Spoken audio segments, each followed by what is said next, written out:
오늘 주신 말씀 마가복음 1장 21절 다 같이 일어나셔서 저와 여러분 한 절씩 교독하겠습니다. 제가 21절 봉독합니다.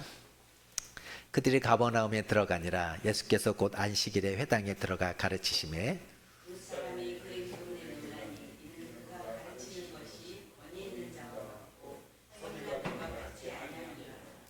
마침 그들의 회당에 더러운 귀신 들린 사람이 있어 소리질러 이르되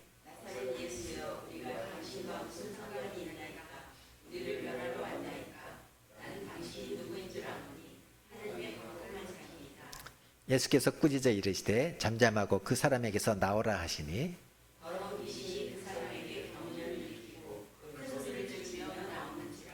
다 놀라 서로 물어 이르되 이는 어찌미냐 권위 있는 새 교훈이로다. 더러운 귀신들이 명한즉 순종하는도다 하더라. 아멘. 자리에 앉으시기 바랍니다. 기도하겠습니다. 하나님, 오늘 또 이렇게 귀한 말씀 주셨습니다. 말씀 살아있는 말씀 되게 하여 주시고 우리 생명 가슴팍에 깊이 새기고 현장 속에서 삶 속에서 순종하는 삶을 살아갈 수 있도록 도와주시옵소서. 감사하며 예수님 이름으로 기도합나이다. 아멘.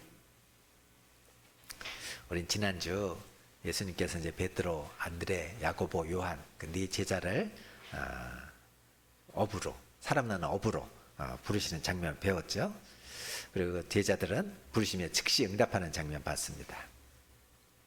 오늘 본문은 예수님께서 그 제자들 데리고 가버나움으로 가십니다. 우리 지도 한번 잠깐 볼까요?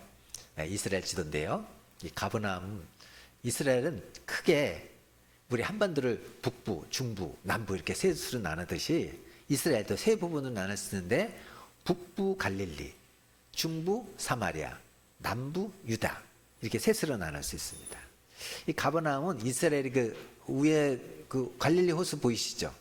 밑에는 사해고 갈릴리 호수 보면 그 왼쪽에 가버나움 보이십니까? 예. 그다음에 고라신, 벳세다 이 도시 이름이 보이죠? 예. 여기 있다가 이제 나눌 겁니다. 그 가버나움은 그 북부, 이스라엘 북부 갈릴리 지역에 속해 있는데 갈릴리 호수 서북쪽 해안가 여기는 국경지대입니다. 그러니까 국경지대니까 일단 교통의 요지입니다. 또 국경지대는 군대가 주둔하고 있죠. 그리고 세관이 있습니다. 세금을 걷어야 되니까. 이 예수님은 그 원래 나사렛에서 자라셨죠. 근데 나사렛은 작은 도시고 예수님의 제1의 고향이라면 이 가버나움은 좀 규모가 있는 큰 도시고 또 예수님의 제2의 고향이라고 할 수 있습니다. 그러니까 예수님 공생에 사역하는데 대부분의 시간을 가버나움에서 하십니다. 그래서 성경에 보면 가버나움이라는 도시가 많이 언급되고 있습니다. 우리 지난주에 베드로, 안드레, 야고보, 요한 네 제자 또 네 제자를 불렀는데 거기도 가버나움이었고요. 또 세리, 마태도 부르신 곳이 바로 이 가버나움이에요. 세리니까 세관이 있다고 그랬잖아요. 그죠? 네. 그리고 여기서 오래 계셨으니까 뭐 했겠어요? 예수님께서 이적을 많이 행하셨어요. 백부장의 중풍병 걸린 하인을 치유했고요. 또 친구들이 들것에 실려온 중풍병자, 그래서 지붕 뜯어가지고 내려온 그 사건 아시죠? 또 베드로의 장모의 열병을 치유했고 왕의 신하의 아들의 질병을 치유한 것이 이것입니다. 또 이곳에서 많은 말씀과 가르침을 주셨습니다. 근데 이런 놀라운 기적 또 하나님의 말씀 가르침에도 불구하고 가버나움 사람은 회개하지 않았어요. 그래서 예수님이 이 가버나움에 대해서 멸망하게 될 거라고 예언하셨습니다. 이 가버나움 근처에 있는 게 아까 우리가 고라신, 벳세다 봤죠? 그 도시와 더불어서 저주받은 도시인데요. 우리 마태복음 11장 21절, 21절부터 24절 말씀 우리 같이 한번 읽어보겠습니다. 시작. 화 있으신저 고라시나 화 있으신저 벳세다야 너에게 행한 모든 권능을 두로와 시돈에서 행하였더라면 그들이 벌써 베옷을 입고 제에 앉아 회개하였으리라. 내가 너에게 이르노니 심판날에 두로와 시돈이 너희보다 견디기 쉬우리라. 가버나움아 내가 하늘에까지 높아지겠느냐 음부에까지 낮아지리라. 내게 행한 모든 권능을 소돔에서 행하였더라면 그 성이 오늘까지 있었으리라. 내가 너에게 이르노니 심판날에 소돔 땅이 너보다 견디기 쉬우리라 하시니라. 여기서 두로와 시돈은요, 이방 사람들이에요. 그게 하나님 믿지 않는 지역이거든요. 소돔과 고모라 잘 아시죠? 구약의 그 아브라함 시대 때 불로 심판받은 대표적인 그런 그 죄악 때문에 한 도시잖아요. 근데 뭐라고 합니까? 드로 시돔, 소돔 고모라보다 고라신 벳세다 가브나움이 어떻게 된다고요? 더 엄한 심판을 받는다. 여러분, 하나님의 기적을 체험하고 또 수많은 가르침을 받고 또 회개하지 않으면요, 불신자보다 더 심한 심판을 받게 된다는 거예요. 실제로 저 가버나움이라는 도시 한번 가보시면요, 지금 폐허밖에 없습니다. 예수님의 그 심판이 그대로 이루어진 것을 우리가 볼 수가 있습니다.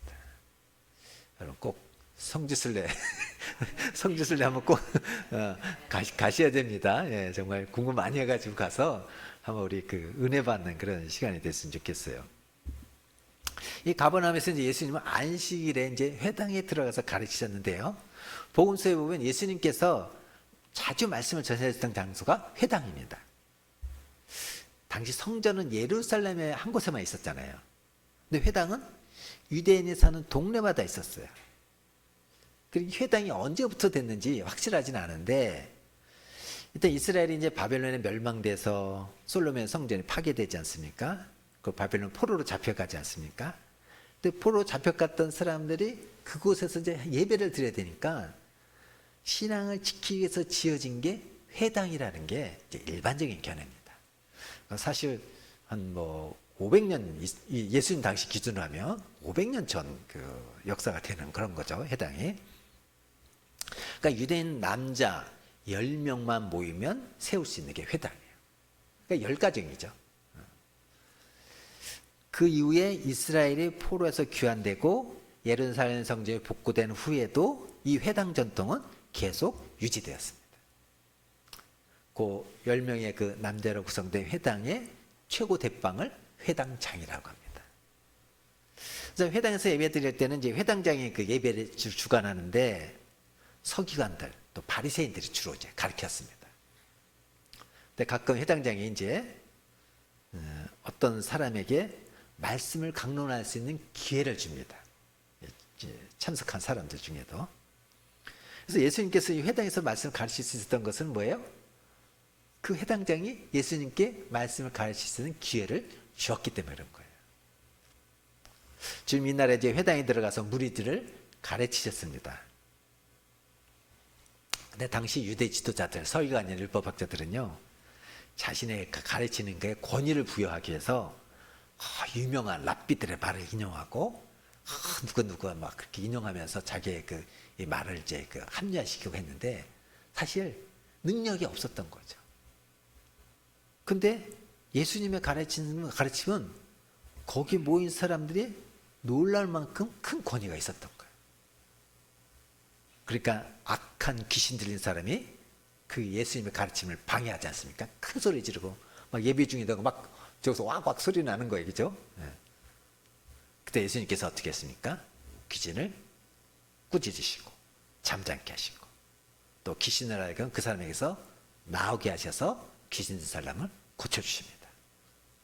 그러니까 그 악한 귀신 들린 사람 고친 장면을 보고 회당에 모인 사람들이 예수님께 뭐라고 해요? 권위 있는 새 교훈이다 하면서 놀랍니다. 이 사건을 계기로 예수님에 대한 소문이 쫙 주위에 퍼졌습니다. 이런 예수 그리스도의 귀신을 쫓아낸 사건은 예수님께서 귀신도 복종할 수밖에 없는 권세를 지니신 하나님의 아들이시고 메시아라는 증거인 거예요. 이 마가복음의 저자 이 마가는 첫 예수님의 공식 사역 이적으로 이 사건을 기록하고 있는 것은 중요한 의미가 있습니다. 지금 뭐예요? 예수님의 공사행의 사역으로 말미암아 이제 이 땅에 뭐예요? 하나님 나라가 도래했다는 거예요. 예수님 공적 첫 메시지가 뭐예요? 회개하라. 때가 찼고 하나님 나라가 가까이 아니라 그랬잖아요. 하나님 나라가 도래했고 또 이 땅에서 그 사탄이 지배하는 그 땅, 그 정복, 이제 예수님에 의해서 통치돼가는, 예수님에 의해서 정복되는 하나님 나라 확장, 그거를 의미하는 거죠. 결국 나중에 사탄의 원세를 쳐부수고 최후 승리하게 될 것을 보여주는 거예요. 이런 면에서 본문은 마가복음의 어떤 부분보다 큰 의의를 지닌다고 할 수 있습니다. 가버나움 회당에서 주님의 귀신을 쫓아낸 사건을 보고 청중들은 권위 있는 새로운 교훈이라고 놀랐는데, 권위 있는 새로운 가르침이 무엇인지, 또 우리에게 주신 교훈이 무엇인지 한번 살펴보겠습니다. 첫 번째는 확신을 가지고 복음을 전하라는 거예요. 우리 22절 말씀 보겠습니다. 시작. 무사람이 그의 교훈에 놀라니 이는 그가 가르치시는 것이 권위 있는 자와 같고 서기관들과 같지 아니함이로라. 회당에서 가르쳤는데 청중들의 반응이 그의 가르침에 놀랐다고 그러죠. 여기서 놀랐다는 것은요, 예상하지 못한 사건으로 인해서 크게 놀랐다, 이런 뜻입니다. 왜 놀랐어요? 서기관들의 가르침, 율법학자들의 가르침과 달랐다고 그랬어요. 그래서 청중들이 깜짝 놀랐다는 거예요. 왜 달랐어요? 예수님은 권위 있게 가르쳤다고 그랬어요. 아까도 얘기했지만 서기관들은 뭘 가르쳤어요? 가르칠 때 유명한 랍비들 뭐 말을 인용하면서 그거 뭐 설명하고 자기 말을 거기에 막 권위를 부여하고 막 그렇게 했다고 그랬죠. 근데 예수님은 그런 서기관들 랍비들의 전성을 사용하지 않고 하나님의 아들의 권위로서 가르쳤다. 무엇을 가르쳤는지 뭐 성경에는 자세히 내용은 나왔지 않지만 여기서 말하고 하는 것은 가르친 내용이 아니라 권위 있게 가르치신 예수님의 방법인 것. 여러분, 설교도 뭐 설교 내용도 중요하지만 어떤 설교자가 또 어떤 방법으로 설교하느냐가 이게 또 받는 분들한테 은혜가 다 다르지 않습니까? 예수님은 어떤 유명한 사람이 이렇게 말했습니다. 뭐 이렇게 설교 안 했어요. 우리 유대교 전통은 이렇습니다. 이렇게 안 했어요. 나는 이렇게 생각합니다. 뭐뭐인 것 같습니다. 이렇게 말씀하지 않았어요. 항상 뭐예요? 확신을 가지고 가르쳤어요. 그 가르침의 권위를 어디다 뒀어요? 하나님의 아들, 즉 하나님에게 둔 거죠. 나는 길이다. 나는 진리다. 나는 생명이다. 나는 부활이다. 거듭나지 않으면 하나님 나라에 보지 못한다. 이렇게 가르치셨지, 내가 아무리 생각해봐도 내가 길인 것 같아. 내가 나 길이라고 생각한다. 뭐 이런 식으로 가르치시지 않았다는 거예요. 말씀을 가르치고 복음 전하는 데 있어서 내용도 중요하지만 가르치는 방법도 중요합니다. 우리가 가르치고 전하는 복음의 내용은 하나님의 말씀입니다. 우리가 전할 복음의 내용을 잘 준비하는 것도 중요하지만 그 내용을 얼마나 확신 있게 전하느냐도 중요한 거예요. 그에 따라 청중들의 반응은 달라지게 되겠습니다. 우리가 복음 전할 때 그 권위를 하나님에 두고 확신 있게 전해야 됩니다. 그래야 우리가 전하는 말씀에 파워가 있고 사람들을 변화시킬 수가 있어요. 그러면 우리가 복음의 열매를 맺을 수가 있습니다. 여러분, 암에 걸렸다가 사형 선고받고 어떤 치료받고 약 먹고 생활 습관을 바꿨더니 암에서 치유받았다고 해보십시오. 아마 그분은 암에 걸린 다른 분한테 자신 있게 이 암 극복 방법을 권할 수 있을 것입니다. 침 튀기면서 확신 있게 그 방법 전할 수 있을 것입니다. 그래서 다른 사람도 암에서 극복할 수 있도록 도와줄 것입니다. 저도 혈압약 먹고 그 고질약 먹고 막 그러다가 이제 그걸 딱 끊었거든요. 뭐 여러 가지 식이요법, 운동 막. 그래서 누가 혈압 걸렸지 약 먹는다면 저도 침 튀기면서 막 그거 죽을 때까지 먹어야 되는데 신장이 안 좋고 간이 안 좋다고 하면서 막 그 확신 있게 막 전하게 되거든요.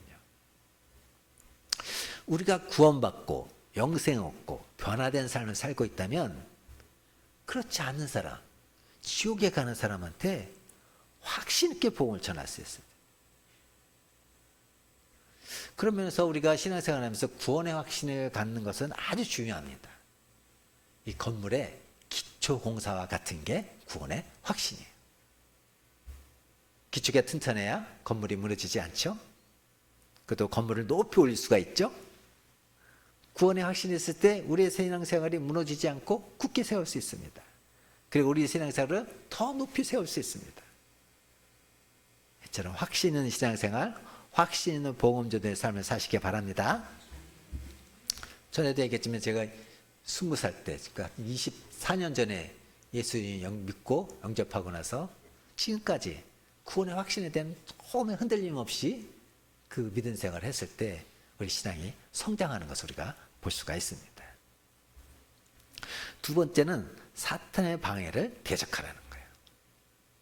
우리 그 더러운 귀신이 예수님께 대해서 증거하죠. 24절, 25절 읽어보겠습니다. 시작. 나사렛 예수여, 우리가 당신과 무슨 상관이 있나이까? 우리를 멸하려 왔나이까? 나는 당신이 누구인 줄 아노니 하나님의 거룩한 자니이다. 예수께서 꾸짖어 이르시되 잠잠하고 그 사람에게서 나오라 하시니. 지금 회당에 모인 사람들 대부분, 심지어 예수님께 주님의 제자로 부르는 제자들도 거기 있었지 않았겠습니까? 아마 그들도 예수님에 대해서 바른 지식을 갖고 있지 못한 상태였을 거예요. 예수께서 말씀을 전파했을 때 더러운 귀신 들린 사람은 예수님이 어떤 사람인지 정확히 알고 있었습니다. 그래서 예수님이 뭐라 그러니까? 잠잠하고 그 사람에게서 나오라 하고 꾸짖지 않습니까? 더러운 귀신이 큰 소리 지면서 나왔습니다. 악한 귀신은 예수님이 어떤 분이신지 정확히 알고 있었어요. 그래서 귀신이 영적 존재했기 때문에 가능한 일입니다. 제가 저희 집안에 종손이라고 그랬죠. 대학생부터 예수 믿고 열심히 신앙생활 했는데 저희 아버님은 제가 대학 들어가고 나서 매주 교회 가고 정주에 제사도 드리지도 않고 기도원 가서 금식기도 하고 예수 믿고 열심히 신앙생활하는 거 보고 이제 종손으로서 이제 걱정이 이제 앞서기 시작했던 것 같아요. 뭐 제가 핍박을 심하게 받았습니다. 뭐 그때까지 자라면서 아버님한테 뭐 맞아본 적이 없는데 제가 교회 다니는 것 때문에 아버님께 뺨까지 맞았었습니다. 그런데 어느 날부터 이 핍박이 좀 줄어들고 제가 교회 가는 것을 막지 않으시는 거예요. 나중에 알고 보니까 부모님이 점쟁이 찾아가서 점을 친 거예요. 그 점괘 내용이 뭔지 아십니까? 그 아이는 그냥 교회 다니도록 내버려 둬라. 그 점쟁이 용하지 않아요? 여러분, 귀신이 영적 존재이기 때문에 가능한 일이었던 것 같아요. 악한 귀신들도 그리스도에 대한 지식이 있습니다. 더러운 귀신의 지식은 우리 인간의 어떤 지식보다 뛰어날 수가 있습니다. 그래서 하나님께서 그걸 사용해서 제가 신앙생활을 하는데 이제 핍박이 줄어들도록 하셨죠. 그렇다면 더러운 귀신이 예수님께 사람들에게 가르치실 때 소리 지르면서 주님을 하나님께 보내신 거룩한 자라고 증거한 이유가 무엇입니까? 이 악한 귀신이 예수님 전도하기 위한 건 아닌 것이죠? 아니겠죠? 오히려 예수님 말씀 듣고 사람이 변화되는 것을 염려해서 방해 공작을 핀 거죠. 하나님 나라가 지금 하나하나 정복해 가야 되는데 우리 가정도 하나님 통치돼야 되고 우리 교회도 통치돼야 되고 우리 사회도 통치돼야 되고 우리나라도 통치돼야 되는데 자기 땅이 지금 막 뺏기는 거 아닙니까? 그러니까 예수님 말씀 막 방해하는 거죠. 그래서 악한 귀신은요, 사람들이 복음을 듣지 못하도록 다양한 방법으로 역사합니다. 고린도서 4장 4절 말씀 한번 볼까요? 네, 시작. 그 중에 이 세상의 신이 믿지 아니한 자들의 마음을 혼미하게 하여 그리스도의 영광의 복음의 광채가 비치지 못하게 하니. 여러분, 악한 귀신은요, 영혼 구원과 교회 부흥을 방해하는 강력한 세력이라는 거 우리 잊지 말아야 돼요. 제가 한 10여 년 전에 이제 어떤 우리 5대 그룹 기업 중에 하나였는데, 거의 신우회를 이제 창설하고 이제 예배를 인도한 적이 있습니다. 그러니까 믿음이 연약하고 구원에 확신이 없는 사람들이 많은 거예요. 그래서 저는 한 사람씩 개인적으로 만나서 이제 복음을 전했습니다. 회사 구조조정으로 이제 직장 떠나야 되는, 그래서 이민을 심각하게 고려하고 있는 형제한테 복음을 전하고, 그 형제는 감사함으로 예수님을 영접했어요.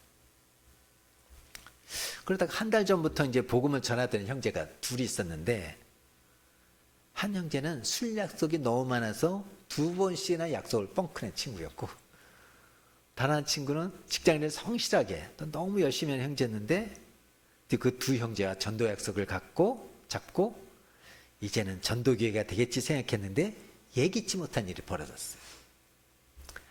그 재벌기업 건물 1층에 임차하고 있는 회사 직원이 그 당시 메르스 이거에 감염이 돼가지고 검사를 받게 됐다. 전 직원이 다 검사를 받게 된 거죠. 그래서 또 만나는 걸 미루게 됐어요. 세 번째 복음 전하는 기회를 놓치게 됐어요.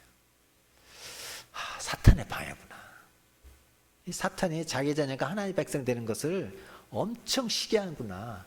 그렇게 생각하게 됐어요. 이처럼 악한 귀신은요, 복음 사역을 방해합니다. 여러분, 예배 드려 오는데도요, 사탄의 방해가 엄청 있는 것입니다. 여러분, 그 모든 유혹과 사탄의 그 힘을 뚫고 예배에 참석하신 거 보니까 믿음이 아주 강한 것을 보입니다. 악한 귀신은 언제든지 동원 가능한 모든 수단을 사용해서 사람들이 복음에 관심을 갖지 못하도록 합니다. 교회가 부흥되지 못하도록 방해합니다. 교회가 하나 되지 못하고 분열하게 만듭니다. 정치 권력도 이용하고요, 사회 정서도 이용하고요, 반기독교적인 세력도 이용하고, 메르스, 코로나19, 지금 아직도 이 코로나19 이후로 회복되지 않는 교회들이 참 많이 있어요. 거의 보통 7, 80% 됐다고는 하는데 50%도 안 된 그런 교회가 있더라고요.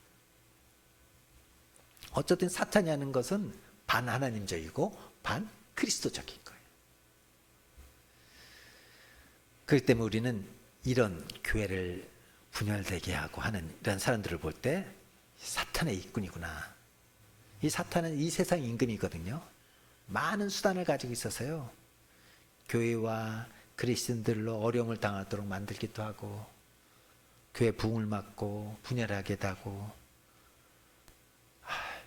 요새 교회 부흥이 어떻게 될 수 있겠어 하면서 무력감과 절망감에 빠뜨리게 하기도 하고요. 다 사탄으로 말미암는 것입니다. 우리는 그런 일을 하는 사람을 경계하고 그들의 관계에 휘말리지 않도록 조심해야 될 줄 믿습니다. 우리가 예배드리고 모이고 힘쓰는 거 방해하는 세력이 있습니다. 예수님 영접하고 하는 자녀가 되고 구원의 확신 갖는 것을 사탄은 엄청 싫어합니다.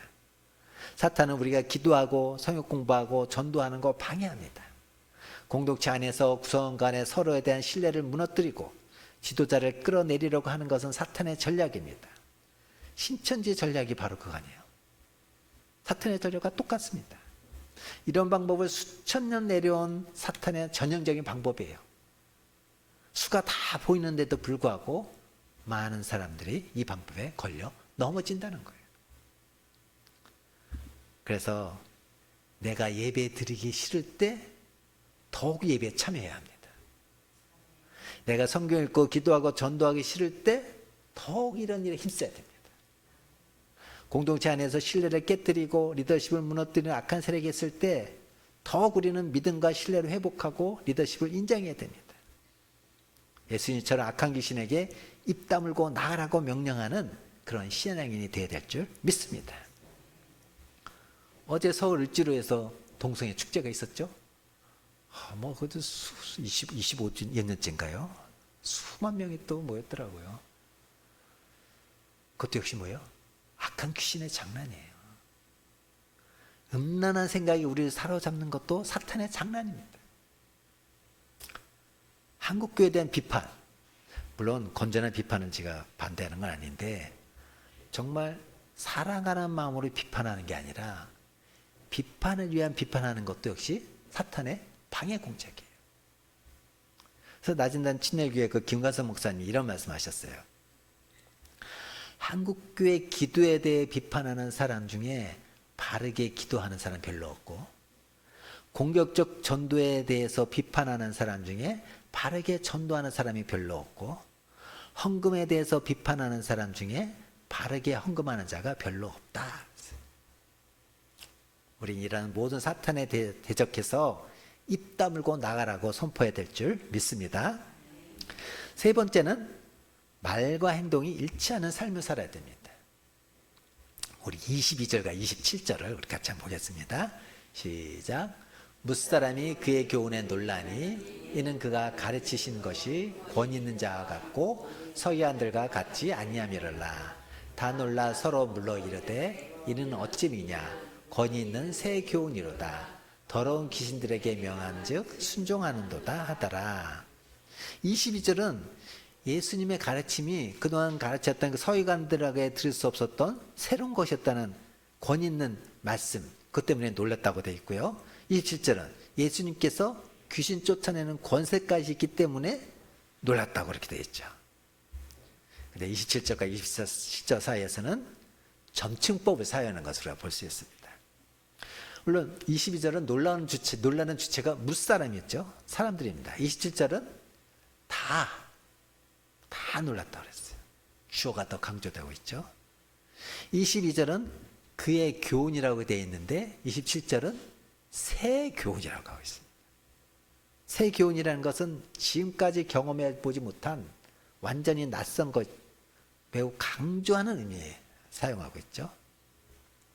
또 22절은 간접 화법인데 27절은 직접 화법이에요. 더 생생한 의미를 전달하고 있습니다. 그 22절은 사람들이 놀라는 것이 개인적인 차원이었는데 27절은 서로 막 얘기했다잖아요. 그렇게 크게 놀랐다는 거죠. 22절 때는 속으로 놀랐는데 23절은 뭐예요? 서로 막 얘기하면서 놀라는 거죠. 22절은 놀라다는 게 주로 예수님의 가르침에 대한 청중들의 반응을 묘사하는데 27절은 전혀 뜻하지 않은 상식박건의 사건에 몹시 놀라는 것을 가리키는 단어예요. 회당한 모인 사람들이 이런 날이라고는 꿈에도 생각하지 못했던 귀신이 쫓겨나가는 것을 목담으로써 놀랐던 사실을 보여줌으로써 이 22절보다 27절의 놀라움이 더 컸다는 것을 보여주고 있습니다. 왜 사람들은 22절에서보다 27절에서 더 놀랐을까요? 기적을 보았기 때문이죠. 예수님의 복음 전파는 말로만 끝난 게 아니라 뭐예요? 그 복음이 귀신을 쫓아내는 능력으로 나타나는 거예요. 그분은 말씀과 능력이 함께하는 분이에요. 말만 하시는 분이 아니라 그 말씀을 능력으로 증명하신 분이에요. 하나님의 말씀에 대한 지식과 삶이 일치하시는 분이에요. 언행일치, 신행일치의 삶을 사신 분이었어요. 귀신을 쫓아냈으면 귀신 쫓는 능력이 있었다고 해야 될 텐데 왜 사람들은 새로운 가르침이라고 하면서 놀랐죠? 서기관들의 가르침은 전통과 랍비들의 말을 인용하면서 현란하게 설교를 했을지 모르지만 능력이 나타나지 않았어요. 그들의 말과 행동이 일치하지 않았어요. 말씀을 능력으로 증명하지 못했어요. 근데 예수님의 가르침은 혹시 예수님이 뭐 떠듬떠듬 어눌하게 말씀하셨을지 모르지만 그분의 가르침은 능력으로 나타난 가르침이었어요. 그래서 모든 사람들이 놀라고 권위 있는 새로운 교훈이라고 말한 거예요. 오늘날 우리는 한국교회 안타까운 모습을 바라보고 있습니다. 그렇게 된 가장 근본적인 이유는 목회자는 목회자대로, 평신도 지도자들은 평신도 지도자대로 말씀대로 살지 못하고 있기 때문이죠. 말씀은 있는데 능력은 없습니다. 경건의 모양은 있는데 경건의 능력은 상실했습니다.